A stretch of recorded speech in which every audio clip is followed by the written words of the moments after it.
Welcome back, everybody. Welcome back to the canyon. Welcome back to the... This isn't even really... Like, we've basically finished building it. What are we talking about? The Wizarding World of Crawler Canyon. We basically finished building it. A little more right about there. In the last one, I did indeed harken back. This drive shaft fits ka-chow, and so does that one, and so does that one, and so does that one. This is fully outfitted. There's the battery straps that know we don't use Gigantor batteries. Fits right in there. This is how I'd like to run it. This is how I would like to run it. I don't like to run any battery pack smaller than an 850. There is that, of course, potential and possibility that we're going to throw off some amount of weight balance because this is going to be really light.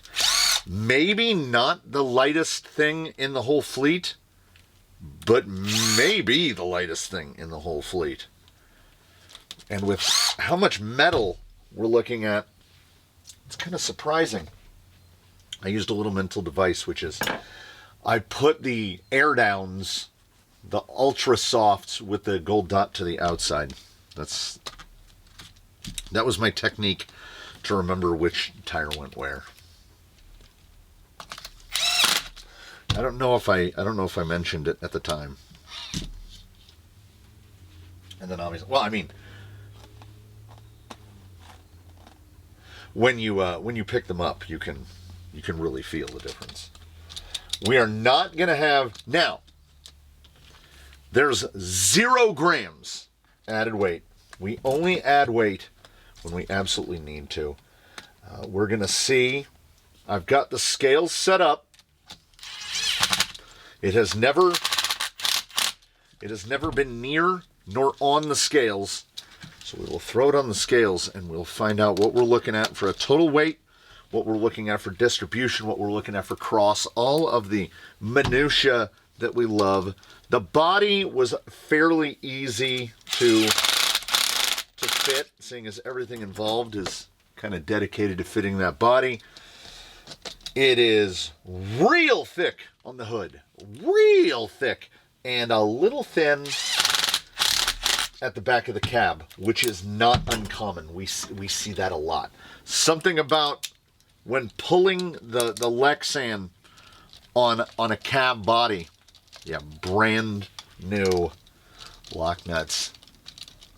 You can still get a couple turns on them. Oh man, that's why we double check.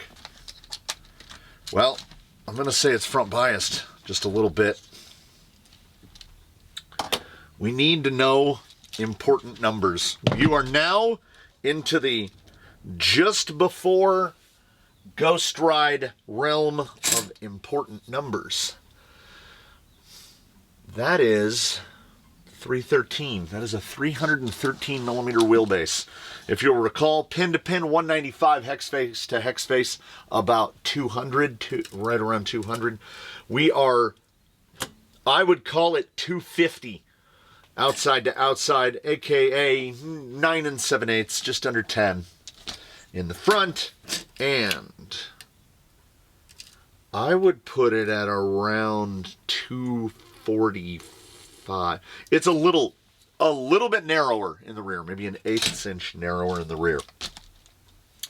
The only time it started to get a little pear-shaped is I put these holes about 2 millimeters too close together because I was doing the eyeballing. I figured out what it was that made the body look weird to me. Do you notice how crystal clear it is? No overspray mask.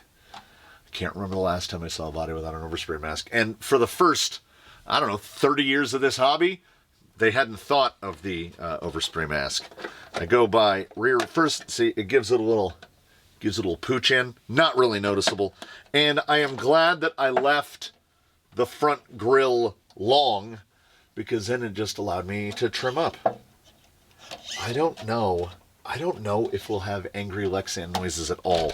Mostly because A, there's no chance of anything hitting the back of the body, and it's crazy thick. You know what we need to know. I know it, you know it. And of course, what we need are numbers. RTR, 2,101 grams. That is with an Z Premium 3S 850.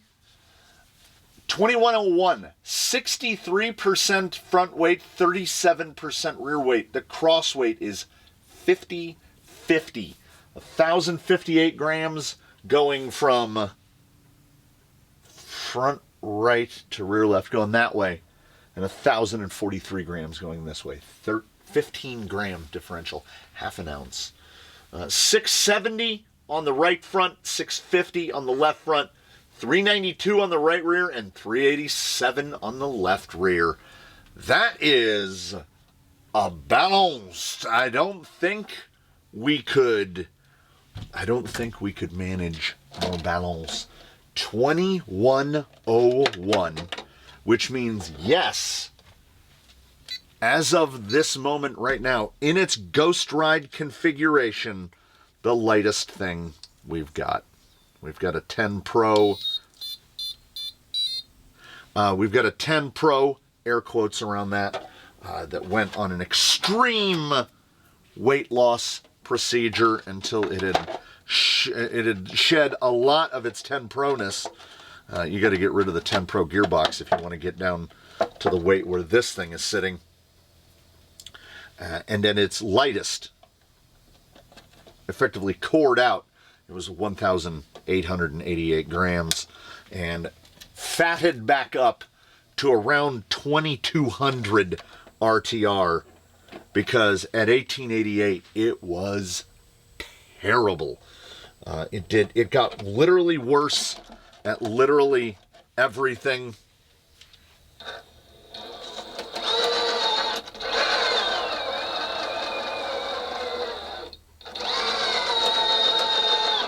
We've got a little clack ka-chunk.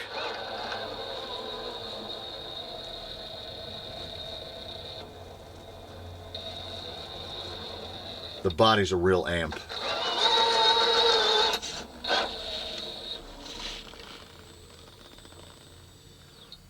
It's going to be real interesting to see stuff like this. The shocks feel a little stiction-y, like real fresh builds. Due diligence would have been to take them apart and make sure that they do indeed have oil in them, but like they act very stiff. That's definitely,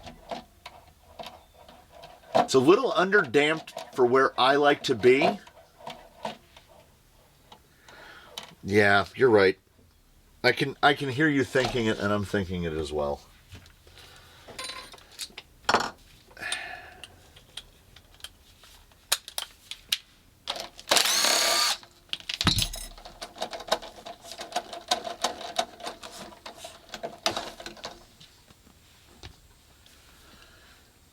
Like, as I'm into this process, I think they're just dry. I think they're dry, and they're so tight that the drag on the seals, because ordinarily you can't do that. It will drop down. Ordinarily you can't sit up like that. I think I might have built this vehicle with dry shocks. And I would love to say that I haven't done that before, but I do not want to sit upon a throne of lies. Pop in the top cap, and there was some oil in here for assembly, but they are basically dry. They wetted them down a little for assembly. What do we guess? Let's go with we'll go with the color of the sign. We'll go with our traditional TLR purple, which is 40 weight. That's where I like to start. These are slotted, 4 slots, which is good. You don't want a shock of a bore this small with piston holes, because what will happen is, do we have a bleed line? Do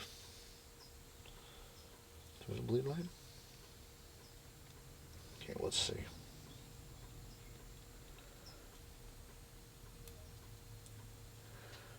Whoop, whoop, whoop. We're making a mess. Yeah, I'm going to go on record. I'm going to go on record and I'm going to say 40 weight. Nice. That feels real nice. Only I, presumably, only I would just go, yeah, they feel full enough. We'll just slap them together. Like, you know, it is something corrected in quite literally a matter of minutes. It doesn't look to be any bleed mechanism.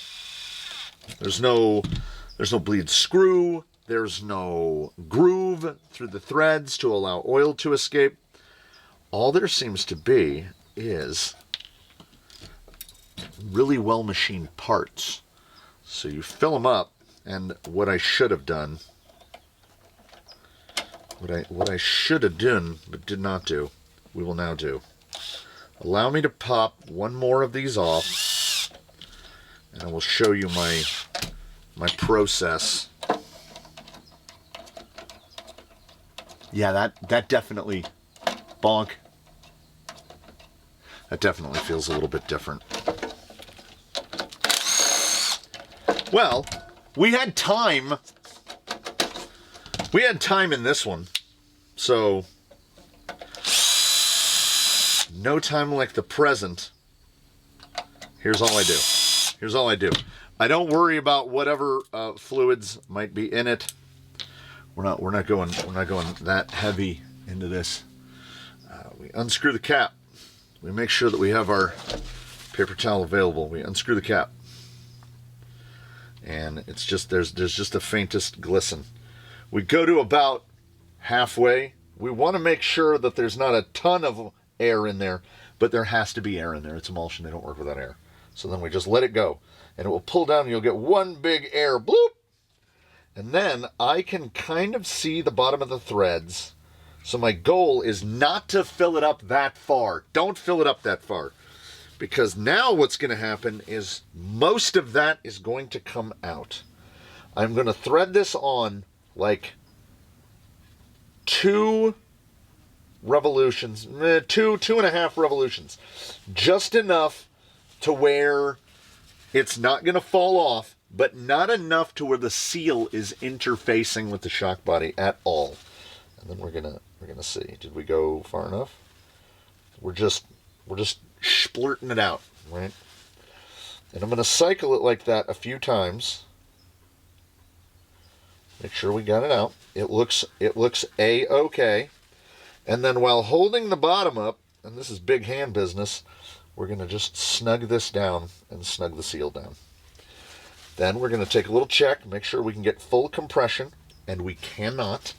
It's hidden under the spring a little bit, won't quite compress all the way. Going to loosen this back out, give it another cycle.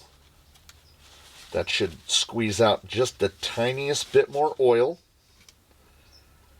We'll thread this down again. There it is. That should be the oil we need coming out. This is kind of the same principle for desert lizards, which also don't have a bleeder. Kind of the same thing. Why does... Y'all hear that, right? Mike's got to pick that up. My doors are not open. That's either the loudest bird in the world.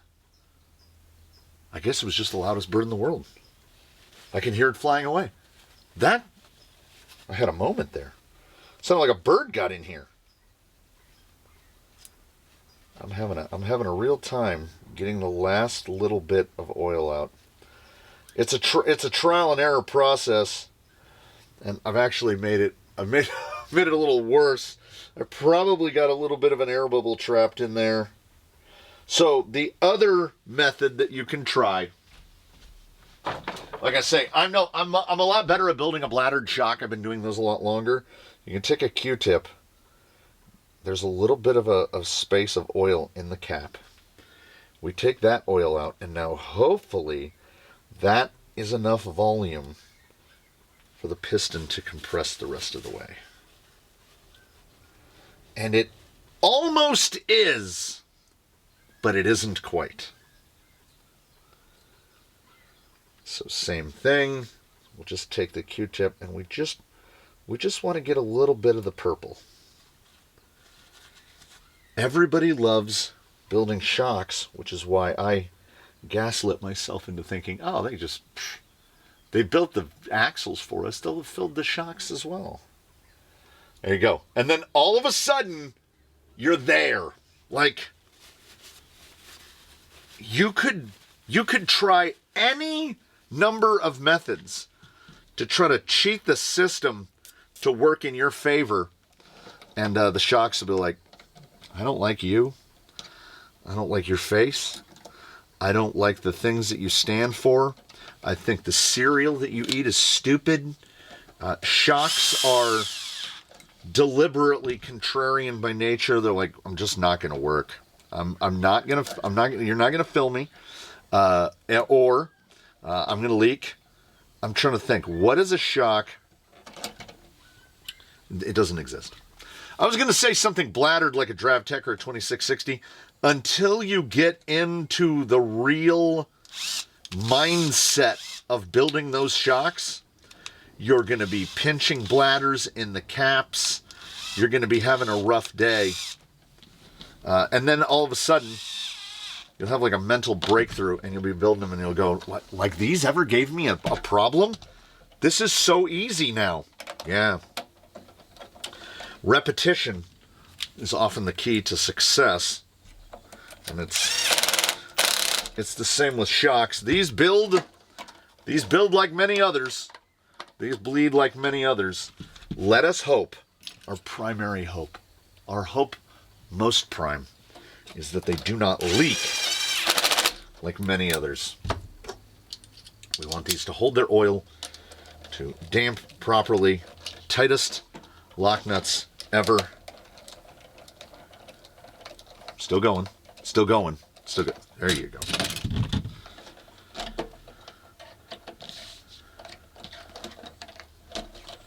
We're not a big flexor. We are at about, it's not even a full tire. Let me see. I'll get it all the way up. 85. I'd say 85 millimeters rear. About the same in the front. Maybe a couple more millimeters. A few more millimeters in that direction. You can induce more flex by laying the shocks down more. But I don't know if it's going to be necessary. I would like it to sit a little bit lower. So I will probably be altering those shock positions as we go. What I'm going to do is I'm going to build the other two. Look at that. They feel all right. They feel a little bit oversprung for how super light we are. That is stuff that we address in the future, not stuff that we address now.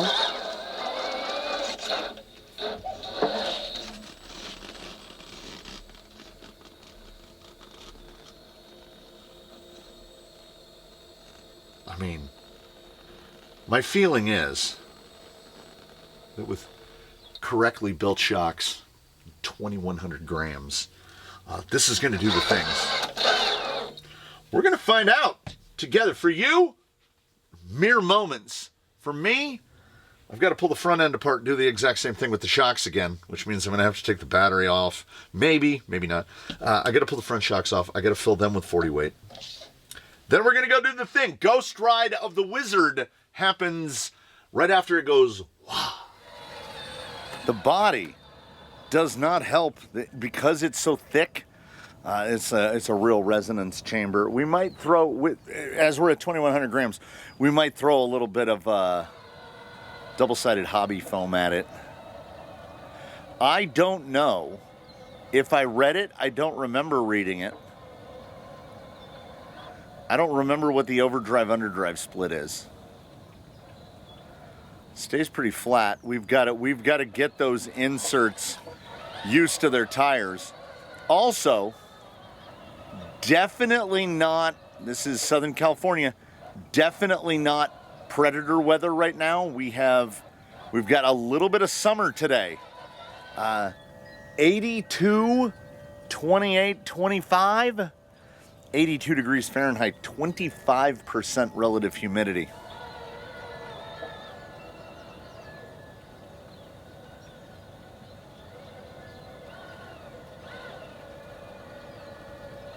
Are we? Get it? KLRs are a little pushy. I don't run any Ottsix tire.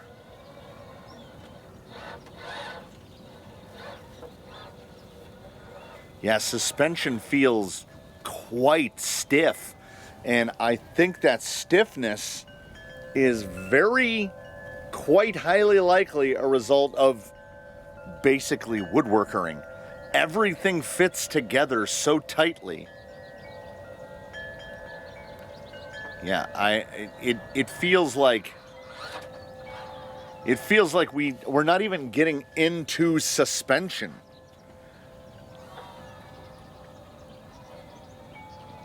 I have a feeling, and it's not just, it is definitely, like right there, should not be floating that tire. It's a new boy. It is very stiff. Let's look at turning circle. That's tight.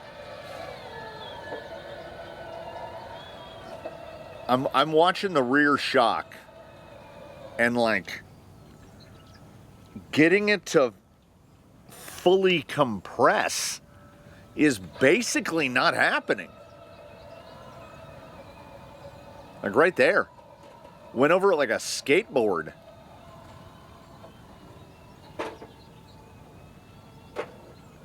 Honestly, for the weight distribution, let's see. Yeah, it is really resisting lifting a wheel, which is good. But we're not getting as close of a view of that I would like to see of the geometry, because we basically need to run a couple packs through this thing to break the suspension in. At least a couple packs. Like that lift right there, look at the rear springs. Fully loaded, no compression. Got a little drop down there. So we're using a lot of insert here.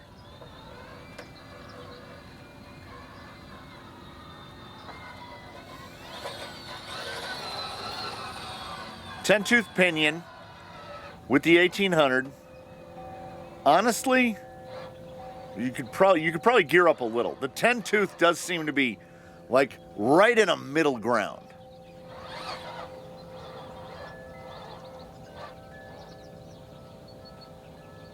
Yeah, suspension compliance is. Oh, we got a little articulation there. Yeah, the rear end being so light. 37% of 2,100 grams on that rear axle. Most of it unsprung. It makes the rear end feel very nearly rigid. We'll get through it. Yeah, there was right there. Watch that tire come over. Just the tiniest bit of compression on driver's side. There we go.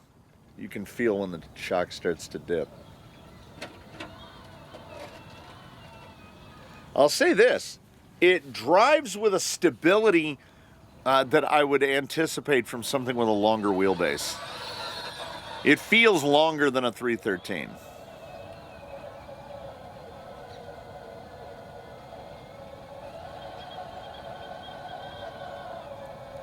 Even with as soft as those inserts are, because it has this oversprung feeling,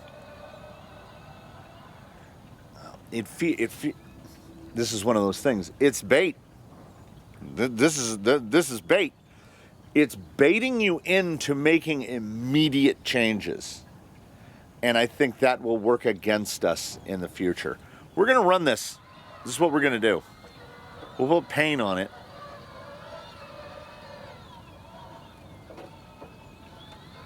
But we're not going to make any, like, I'm not even going to move shock position.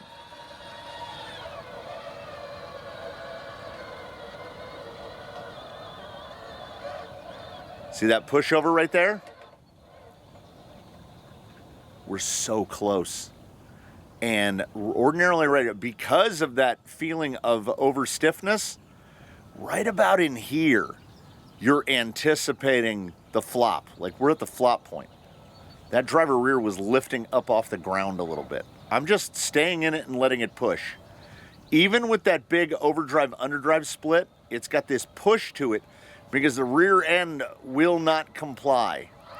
And it is my belief that the rear end, the lack of rear compliance is not a geometry issue. It is a new boy issue. Shocks are just so tightly toleranced.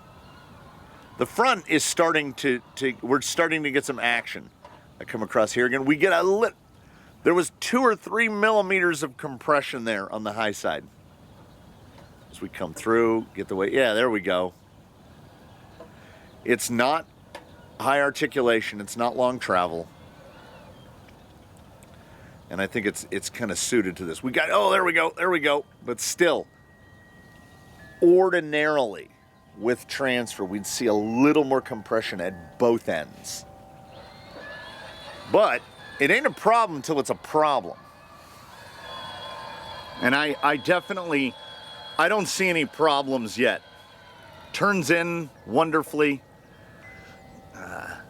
The lack of articulation is traceable and identifiable.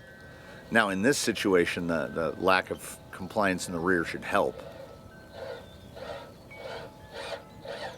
Need to position over right about there. Oh, kind of shuttled me back. Yeah, the rear shocks are basically all the way up.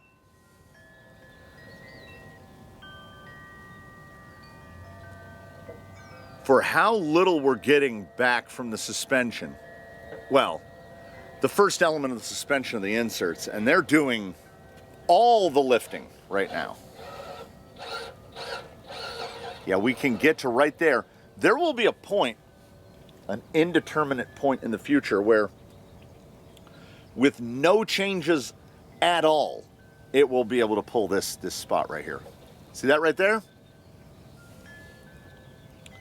Oughta not. Oughta not. It should throw it over. Like, it would be bad for us to dip that side. But the fact that we're not transferring enough to collapse that shock, there, I mean, that came on kind of suddenly. What I look for early on, okay, that's really loaded on that rear. Yeah, they're just kind of falling away. Temperature on the rock might be getting a little hot for the gold compound. They're not crazy about it. Now, if we can stay without that push, we can get over the top. There we go. Just got to know where to point it. Now, right there, give me a little compliance. Let it grip. Those air down fronts are so soft, yet still at 2,100 grams, it feels like we're not generating any force down on the tire. I have no notes about geo other than the geo relative to the angle that the shocks are mounted at. My instinct was perhaps correct for a pre-tune to lay the rear shock down, to lay the front shock down, to try to soften the effective rate of those springs, because we are acting really quite oversprung. It is translating to some stability, but now I'm already watching them. Right there. Right there. Yeah, there we go. The box should come with a warning that there is a break-in period, and everything breaks in. Everything gets better. Every tire gets better with a little bit of feather on it. Every shock gets better after it's been cycled a number of times. They all do this, but what we've done is we've assembled something with tolerance so tight that it's nearly rigid. This is not a complaint. This is not a bug. This is a feature. Also, like, oh, look at that wheel up in the air. That's not where I want that tire. But I think with minimal wheel time on it, it holds that down.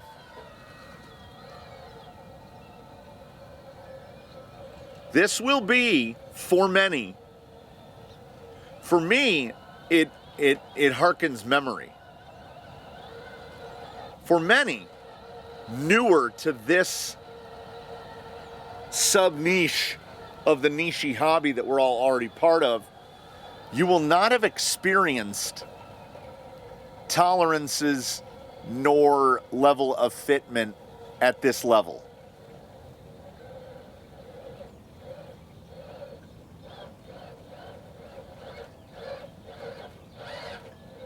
And tires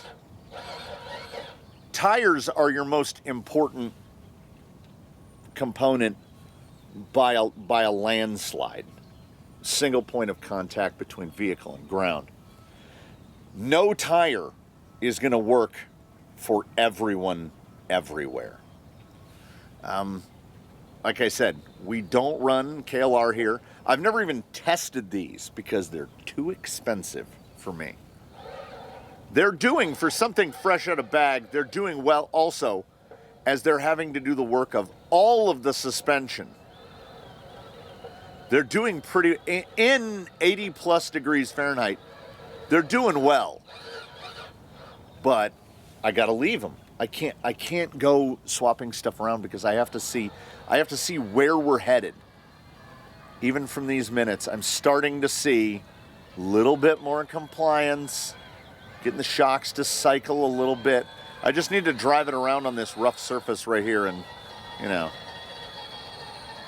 The irregular piazza, excellent for getting your shocks ready. Still, the rear is really barely moving. I don't want to wibble wobble back and forth with counteracting changes. So we will progress in the stock way. I'm gonna have to drive it a bit. Just blinded myself. The axle geo is wonderful. I've not at any one point found a point where it felt like the axle was binding up. Like that was what was stopping me. Yeah, it's how you know you're doing pretty solid is this.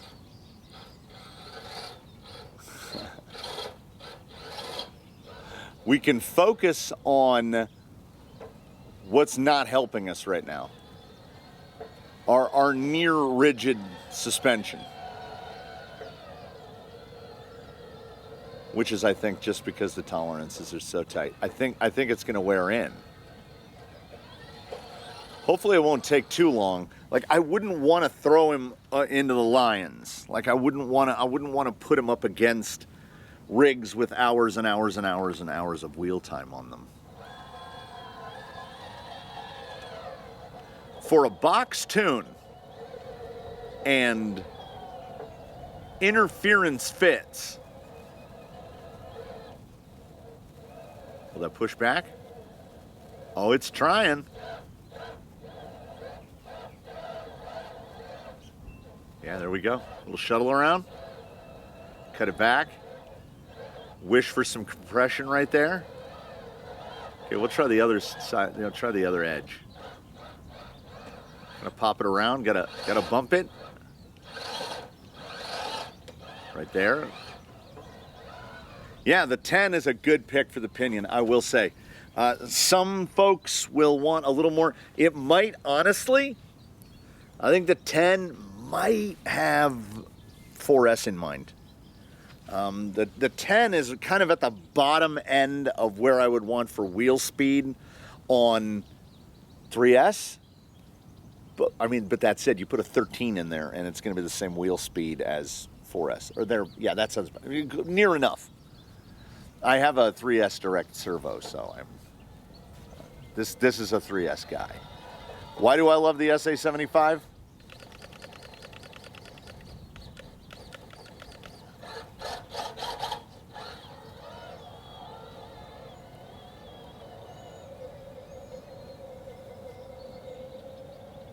Really, really put together for fresh out the box and repeatable. I want to make so many changes. I want to do so many things. I want to try different tires. I want to put the portals on it. It's really, okay, right there. A little bit of pumpkin action there. And they've got enough traction to pull it through. Little snap. Yeah, it's, to say a driver's rig, I don't want that to be, I don't mean that as, that's not a slight. Like, how to say and show. It is well made to the point that interference fits on the parts. So like, we almost got full compression on that shock. The Geo is really friendly. It doesn't have what I call peculiarities.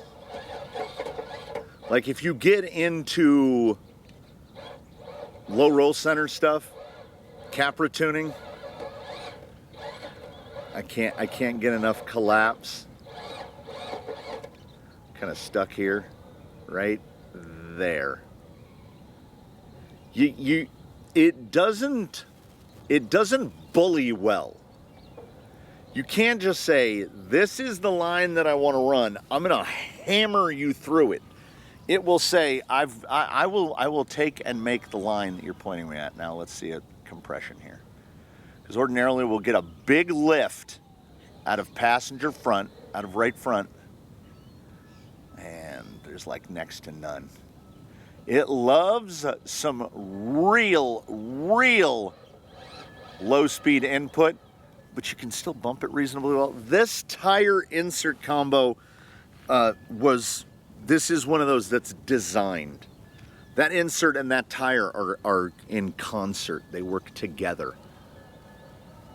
And they're gonna take a little time. They're gonna take a little time to get into agreement. Can we do it over the top? For something that has the skid where it does, brakes over reasonably well. There's a little axle hang, but there's no weirdness. Did you see that front end? There was a moment, just a hint of a moment where the front was up high and it kind of popped back down, which means we're getting there. We've got approach and departure for days. I could have sworn that for C2 you need a front bumper. I can't remember. All the new rules, you know, I don't know. We don't follow those types of rules here. Excellent. Near perfect on that cutback. We want to walk the ridge's edge here. Right like that. Nice and flat through there.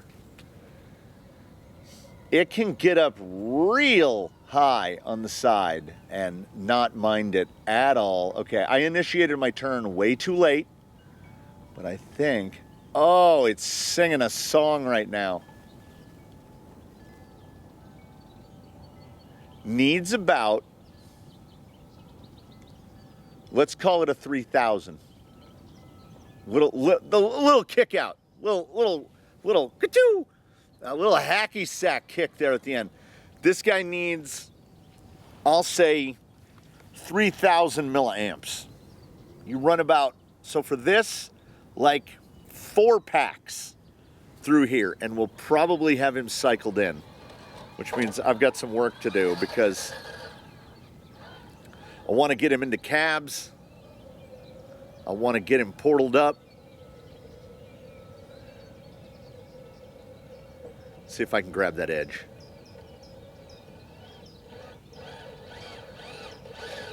That's axle in right there. That was a little bit of a portal approach. We'll try grabbing the other side. Can you grab it? What about your width? Do you have the width to grab it?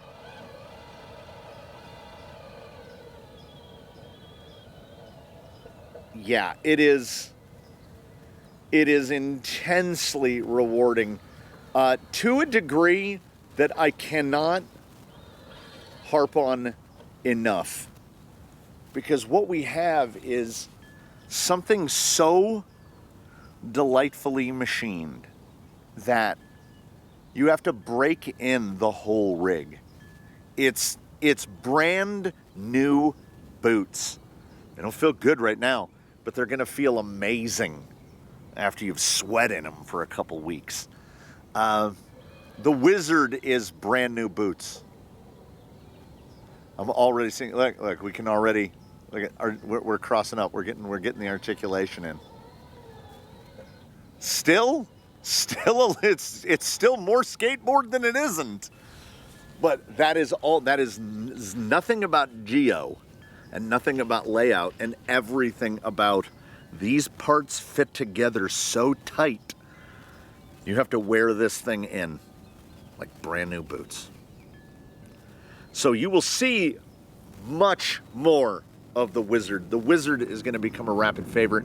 And just based on what I've seen now, added on to what I saw in the build series, I do not think that you can obtain, don't you bite me, the harvester ants are out, the Texas red harvesters, sometimes they like to crawl on me. I do not think that you can find more value for your money. As I said, what were we looking at? 80 and 60 is 140, 180 plus the radio. So we're looking at 240 all in, starting from nothing, plus the 500 for the rig. So let's just call it 750. You're looking at 750 right there. Well, also including this part. You're looking at 750, and that's kind of high side. You can spend more on electronics. You can spend a little less on electronics, but this is not super economy. The Secure 120 and the Secure 3625 are fantastic, and you could definitely put a cheaper and a more expensive servo in there. That's entirely up to you. But I'm trying to think, like, this is directly up against VRD. I was trying to think of who else. I don't know. Properly good. And the fun part is we still have portals. $0 extra expenditure to turn it into portals or into a mullet. We can try different tires on it. We can try all manner of things on it. I will paint it. There will be a quick view installment. Once the quick view is done, because this was just the ghost ride for the build series. Once the quick view is done, we're allowed to do whatever we want. We can do whatever we want. We're free from there on out. So tune in for all of that stuff. Thank you so much for coming along with this stuff. We look forward to seeing you in all of the future things. And we hope that in between now and when we meet again, you one and all do your very best to have a good run, everybody. We will see you again here from the canyon. The Wizard. The Wizard arrives only when he is meant to. And this did genuinely better than I could have anticipated, because if your weaknesses are, oh, I'm sorry, they manufactured you too precisely. If that's the drawback, we hope for that drawback in everything we spend our money on.